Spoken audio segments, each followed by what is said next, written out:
अमरीकी सदर ट्रंप ने आबनाए हुर्मुज़ खोलने के लिए चीन से जंगी जहाज मंगवाने की उम्मीद जाहिर कर दी। दावा किया कि आबनाए हुर्मुज़ की बंदिश से मुतासिर कई मुल्क उसे खुला रखने के लिए अमरीका के साथ मिलकर अपने जंगी बहरी जहाज भेज रहे हैं। ट्रंप ने उम्मीद जाहिर की कि चीन के साथ साथ फ्रांस, जापान, जनूबी कोरिया, बरतानिया और दीगर मुल्क भी अपने जंगी जहाज आबनाए हुर्मुज़ भेजेंगे।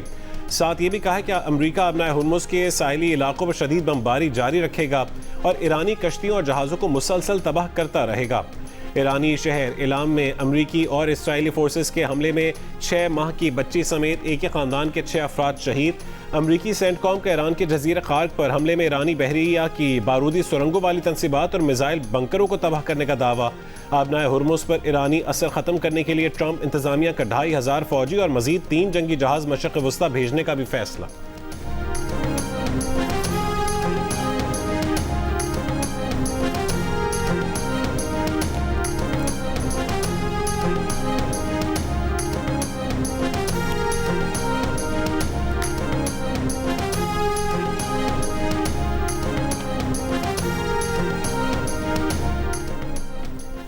ईरान का मुत्तहिदा अरब अमारात की फुजैरा पोर्ट पर ड्रोन हमला। अमरीकी मीडिया के मुताबिक हमले के बाद फुजैरा पोर्ट पर कुछ ऑयल लोडिंग ऑपरेशंस मुअत्तल हो गए।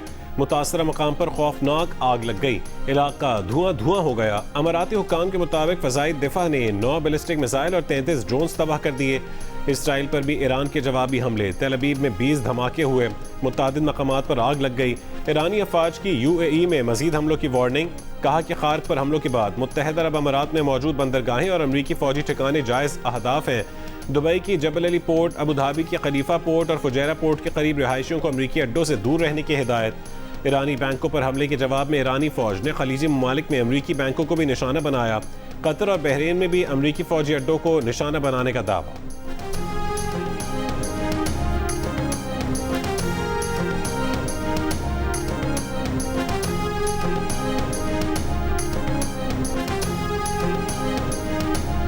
सऊदी अरब के प्रिंस सुल्तान एयरबेस पर ईरान के मिसाइल हमले। अमरीकी फ़ज़ाइया के 5 रीफ्यूलिंग तैयारे ज़मीन पर ही निशाना बन गए। अमरीकी फ़ज़ाइया के मुतासिर या तबाह होने वाले रीफ्यूलिंग तैयारों की मजमूई तादाद कम से कम 10 हो गई। बगदाद में भी अमरीकी सफारतखाने के कंपाउंड में हेलीपैड पर ईरान का मिसाइल हमला। अमरीकी सफारतखाने का एयर डिफेंस सिस्टम निशाना था।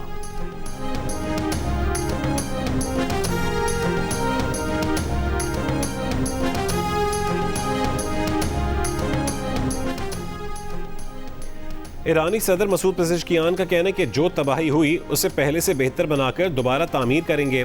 ईरानी अवाम के ताउन से सूरत हाल को भी गुजार लेंगे। मुश्किलात के बावजूद अवामी खिदमत के फराहमी में कोई बड़ा तातुल नहीं आया। ईरानी पार्लिमान के स्पीकर मोहम्मद बाक़िर कालिबाफ ने अमरीकी अड्डों को मशरिक़ वस्ता की सलामती के लिए ख़तरा करार दे दिया। कहा कि इस जंग ने वाज़े कर दिया है कि हमारे खित्ते में अमरीकी फ़ौजी अड्डे किसी की हिफाजत नहीं करते। ईरानी स्पीकर ने मज़ीद कहा है कि अमरीका को इसराइल के अलावा किसी की परवाह नहीं। अमरीका सबको इसराइल के लिए कुर्बान करता है।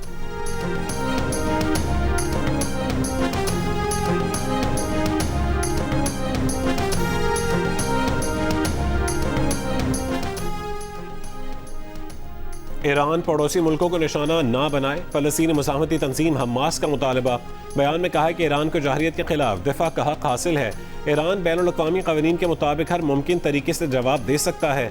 ईरान को फ़ौजी रद्दअमल का हक हासिल है, लेकिन ईरानी भाइयों से अपील करते हैं कि वो पड़ोसी ममालिक को निशाना न बनाएं। बातचीत और सिफारतकारी को अवलीन तरजीह दी जाए। खित्ते के ममालिक भाईचारा बरकरार रखने के लिए ताउन करें।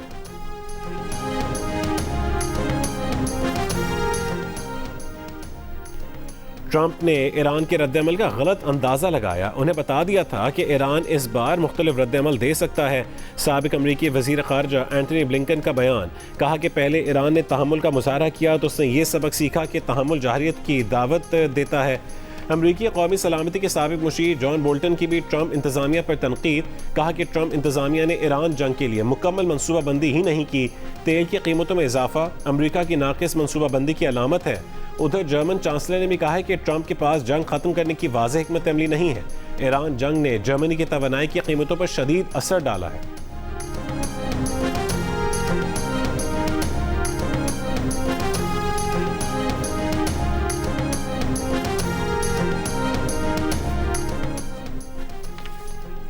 ईरान जंग शुरू होने के बाद इसराइल और लेबनान के दरमियान पहला राबता जल्द मुतवक्के, जल्द बराह रास्त मुज़ाकरात शुरू होने का इम्कान है। इसराइली अखबार की रिपोर्ट के मुताबिक मुज़ाकरात पेरिस या क़िब्रस में होंगे। सदर ट्रंप के दामाद जेरेड कुशनर भी इसराइल लेबनान मुज़ाकरात का हिस्सा होंगे। जनूबी लेबनान में सेहत मरकज़ पर इसराइल के ताज़ा हमले में 12 अफराद शहीद।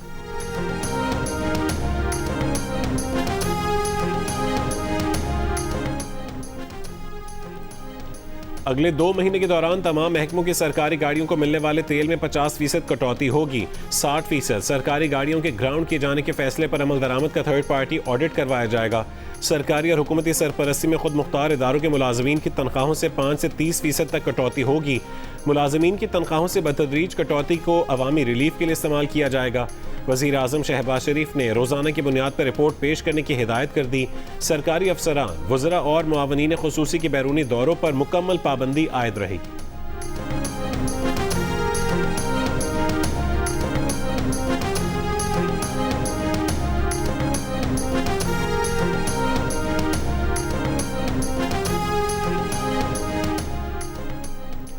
ईरान के खिलाफ अमेरिका और इसराइल का मजहबी जंग का प्रोपेगेंडा ख़त्म ना हुआ। अमेरिकी सदर ट्रंप के एवेंजलिक मसीही हल्कों से खुसूसी दुआयात इज्तिमात और इसराइली वज़ीर आज़म नेतन्याहू की तकरीर में मजहबी हवालों ने आलमी मीडिया और माहिरीन को तशवीश में मुब्तला कर दिया।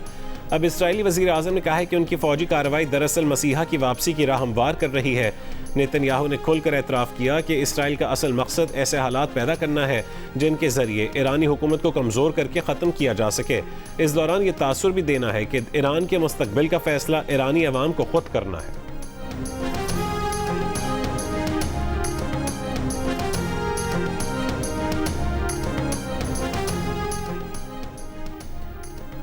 ईरानी फौज के कमांडर इन चीफ अमीर हातमी ने बहरा अरब में गुज़िश्ता दिनों ईरानी जहाज़ को निशाना बनाने पर अमेरिका को जवाबी हमलों की वार्निंग दे दी।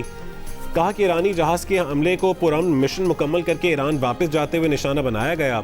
ईरानी सेलर्स पर बराह रास्त लड़ाई में मसरूफ न होने के बावजूद हमला किया गया। ईरानी जहाज़ पर हमले का जवाब दिया जाएगा।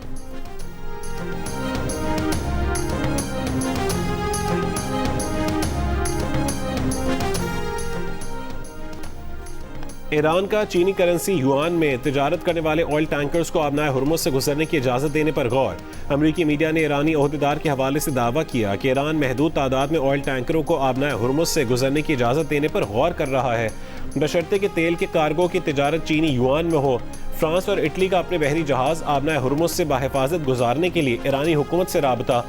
अखबार फाइनेंशियल टाइम्स के मुताबिक फ्रांस समेत यूरोपीय मुल्क ईरानी हुकूमत से बातचीत कर रहे हैं ताकि उनके बहरी जहाज़ आबनाए हुर्मुज़ से बाहिफाजत गुजरने की जमानत दी जा सके।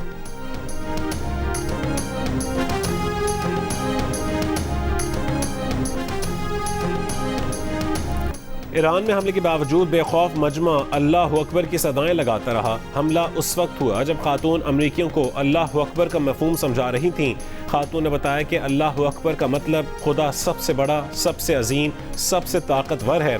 अमरीकी जंगी तैयारों से भी कहा कि जब हमारे ऊपर से ये जहाज़ गुजरते हैं या बमबारी होती है तो हमें कोई खौफ नहीं होता।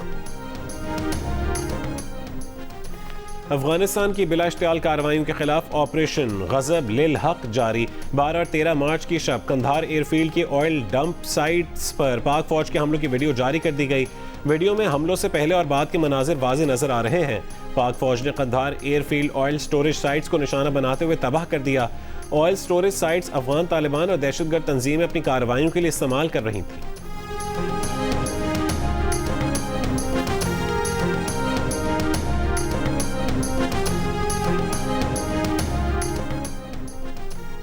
लकी मरवत में CTD का ऑपरेशन, 6 दहशतगर्द हलाक, मुतादिद फरार। दहशतगर्दों के कब्जे से 4 क्लाशनकोफे, 2 पिस्तौल, 8 दस्ती बम और IED बरामद। सदर जरदारी और वज़ीर आज़म शहबाज शरीफ की फितनल ख़वारिज के खिलाफ कामयाब ऑपरेशन पर CTD की पजीराई। अफगान तालिबान ने गुज़िश्ता रोज़ पाकिस्तान पर ड्रोन हमले किए। ड्रोन्स को हदफ तक पहुंचने से पहले ही मार गिराया गया। ISPR का कहना है कि तबाहशुदा ड्रोन्स के मलबे ने कोयटा में 2 बच्चे जख्मी हुए। कोहाट और रावलपिंडी में भी एक शख्स जख्मी हुआ। हमले अवाम में खौफ फैलाने की अफगान तालिबान की नापाक कोशिश है। अवाम और मुसल्लह फ़ौज अफगानिस्तान पर काबिज़ किराए की दहशतगर्द मलेशिया की हकीकत जानते हैं। अफगान सरजमीन से दहशतगर्दों के खात्मे तक ऑपरेशन गज़ब लिल हक जारी रहेगा। अफवाज दहशतगर्दी और उसकी तमाम शक्लों के खिलाफ साबित कदमी से लड़ती रहेंगी।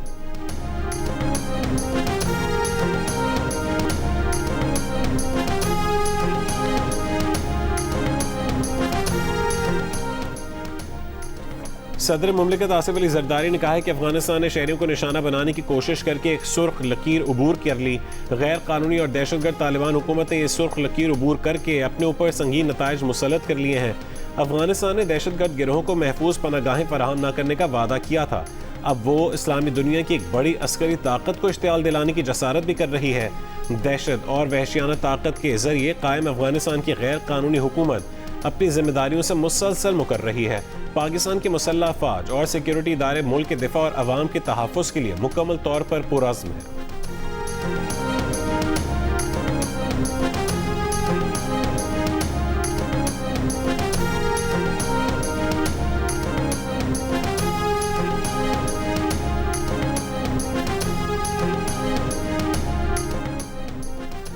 चीन का पाकिस्तान और अफगानिस्तान पर जल्द दो तरफा मुज़ाकरात पर जोर, जंगबंदी की तरफ बढ़ने और इख्तिलाफात बातचीत से हल करने का मशवरा। तर्जुमान चीनी वजारत खारजा के मुताबिक चीनी वजीर खारजा वांग यी ने अफगान हम मनसब से टेलीफोनिक गुफ्तगू की। अफगान उमूर के लिए चीन के खुसूसी एलची पाक अफगान सालिसी के लिए मुतहरिक हैं। तर्जुमान ने उम्मीद जाहिर की कि दोनों मुल्क तहम्मुल का मुजाहरा और कशीदगी से गुरेज करेंगे।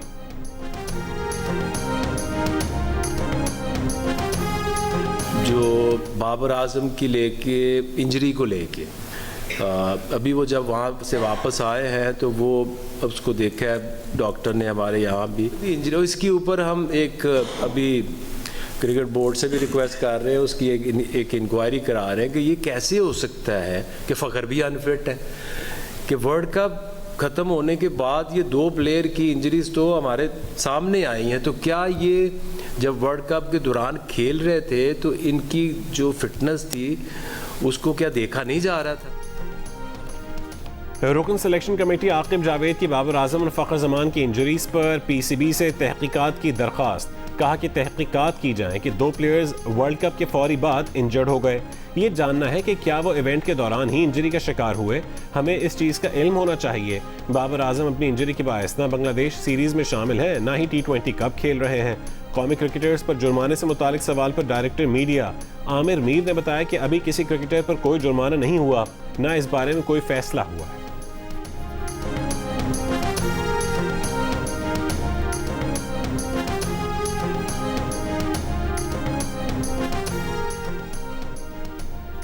सिलेक्शन कमेटी किसी दबाव के बगैर ईमानदारी से फ़राइज़ अंजाम दे, किसी की तनकीद की परवाह ना करें। Chairman Pakistan cricket board Mohsin Naqvi की सिलेक्शन कमेटी को मुकम्मल हिमायत की यकीन दहानी। सिलेक्शन कमेटी के अरकान मिसबाउल हक, सरफराज अहमद, असद शफीक और आकिब जावेद ने चेयरमैन पीसीबी मोहसिन नकवी की हिमायत पर शुक्रिया अदा किया। सदर मुमलिकत आसिफ अली जरदारी से सरबरा MQM पाकिस्तान डॉक्टर खालिद मकबूल सिद्दीकी की मुलाकात। पीपल्स पार्टी और MQM के दरमियान ताल्लुकात पर गुफ्तगू। मुलाकात में वफाकी वज़ीर दाखिला मोहसिन नकवी, वज़ीर आला सिंध मुराद अली शाह, वज़ीर दाखिला सिंध ज़ियाउल हसन लंजार और दीगर भी मौजूद थे।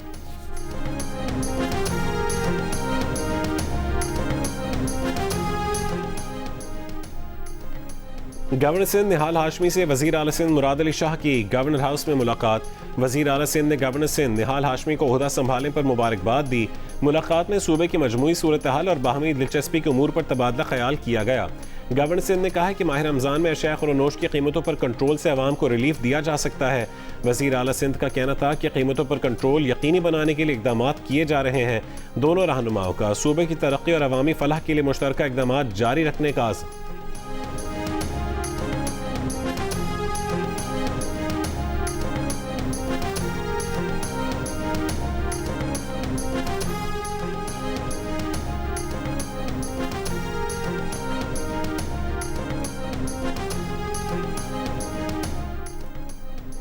गुल प्लाजा एसोसिएशन के सदर तनवीर पास्ता ने सानहे में हलाकतों का जिम्मेदार रेस्क्यू के सुस्त इंतजामात को करार दे दिया।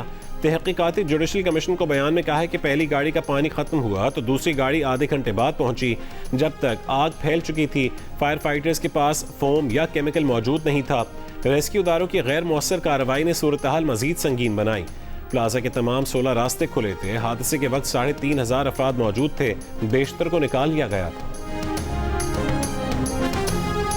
अमरीका और यूरोप समेत 44 ममालिक की 45% खवातीन का रात में तनहा बाहर निकलने में खौफ का इजहार। जिनसी हरासानी और तशद्दुद का सामना करने की शिकायत में इजाफा हुआ। गैलप की सर्वे रिपोर्ट में इंकशाफ। रिपोर्ट के मुताबिक आलमी सतह पर सिनफी मसावात के तासुर में बेहतरी तो आई, मगर खवातीन में अदम तहफ़्फ़ुज़ का एहसास मर्दों के मुकाबले में दुगना हुआ है। आलमी सतह पर रात को बाहर निकलने में खौफ का इजहार 26% मर्दों ने किया, जबकि खवातीन में यह शरह 45% नजर आई। पाकिस्तान वाहिद मुल्क नजर आया जहां ये शरह बराबर दिखाई दी।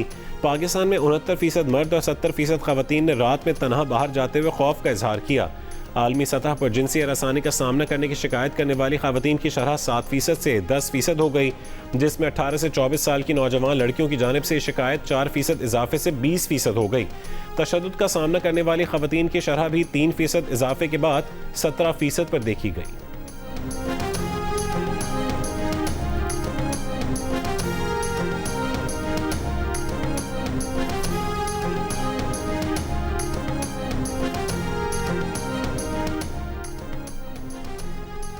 शिमाली कोरिया का बैलिस्टिक मिसाइल का तजर्बा। जनूबी कोरिया की फौज की जानिब से जारी बयान के मुताबिक शिमाली कोरिया ने जापान के समंदर की तरफ तकरीबन 10 नामालूम बैलिस्टिक मिसाइल फायर किए।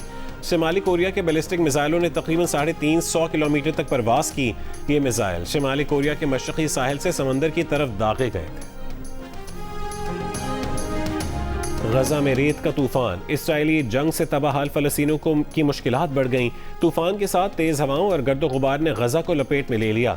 बेघर फलस्तीनियों के खेमे उखड़ गए। इसराइल में भी शदीद गर्द गुबार का तूफान। बेशतर हिस्से शदीद धुंध और रेत के तूफान की लपेट में आ गए। जनूबी इलाकों में बिजली मुअत्तल। अगर मेहदी की जगह मैं बांग्लादेशी टीम का कप्तान होता तो स्पोर्ट्समैन स्पिरिट का मुजाहरा करता। सलमान अली आगा का मुतनाज़ रन आउट पर रद्द-ए-अमल।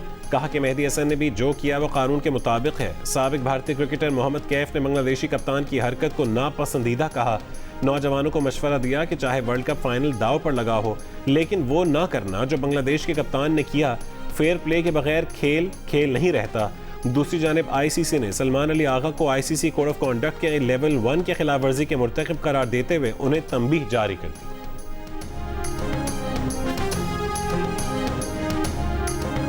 माशाल्लाह every year it's been growing. हम काफ़ी साल से इस पे काम कर रहे हैं। It's one of the top tournaments happening in Karachi. Volleyball tournament हमारे हर साल होते हैं और रमज़ान में होते हैं और बहुत सीरियस टीम्स खेलती हैं। बहुत अच्छे प्लेयर भी हैं और कुछ इनिशियल लेवल पे भी अच्छे प्लेयर्स हैं। टफ गेम्स हुई है मगर सबने बड़ा अच्छा परफॉर्म किया है, but it's nice to win the game. Karachi में 2 रोज़ा राका वॉलीबॉल टूर्नामेंट में 40 से ज़ायद टीमों ने शिरकत की, जिसमें हर उम्र के मर्द और ख़वातीन खिलाड़ी शामिल थे। इवेंट में शरीक प्लेयर्स का कहना था कि उन्होंने टूर्नामेंट खूब एंजॉय किया। कराची में रमज़ान सिर्फ क्रिकेट तक महदूद नहीं बल्कि यहाँ दीगर स्पोर्ट्स में भी ज़बरदस्त मुकाबले होते हैं।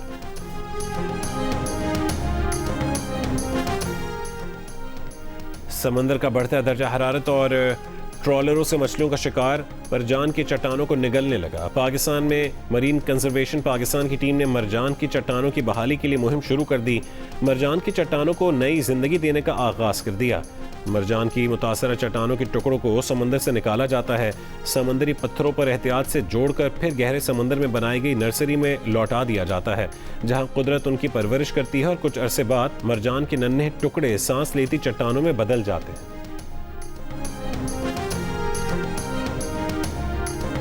महंगाई ने मैं कहती हूँ अखीर मचा दी हुई है, बजट से बाहर चीज़ हुई पड़ी है। सैलरी वहीं की वहीं है लेकिन चीज़ों के रेट्स बहुत ज़्यादा अब जा चुके हैं। शॉपिंग करने के लिए आए हैं, महंगाई बहुत ज़्यादा है, बच्चों की भी शॉपिंग चल रही है, बड़ों की भी शॉपिंग के लिए। मीठी ईद है वो तो हमने मनानी है। कस्टमर की डिमांड यही है हमें सस्ते से सस्ता सूट मिले, लेकिन वो काम नहीं रहा। अब पीछे से हमें महंगा आ रहा तो जाहिर बात हम भी कस्टमर को महंगा ही देना है।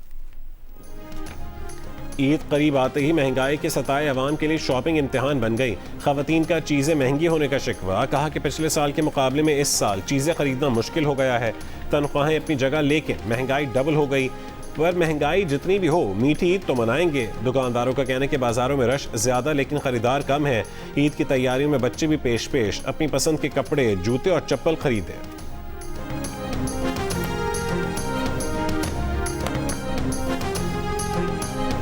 चूड़ियाँ लूँगी, मैं घड़ी लूँगी और मैं चश्मे लूँगी। मैं ईद में बहुत मज़े करूँगी। मैं अपने वालिदैन के साथ जा रहा हूँ। चश्मे भी ये रहे खरीदे, भी कपड़े खरीदना है, घड़ी खरीदना है, जा रहे हैं। मैं अपने बाबा के साथ ईद की शॉपिंग करने आई हूँ। मैंने कपड़े भी ले लिए, जूते भी ले लिए और अभी मैंने ईद का इंतज़ार है।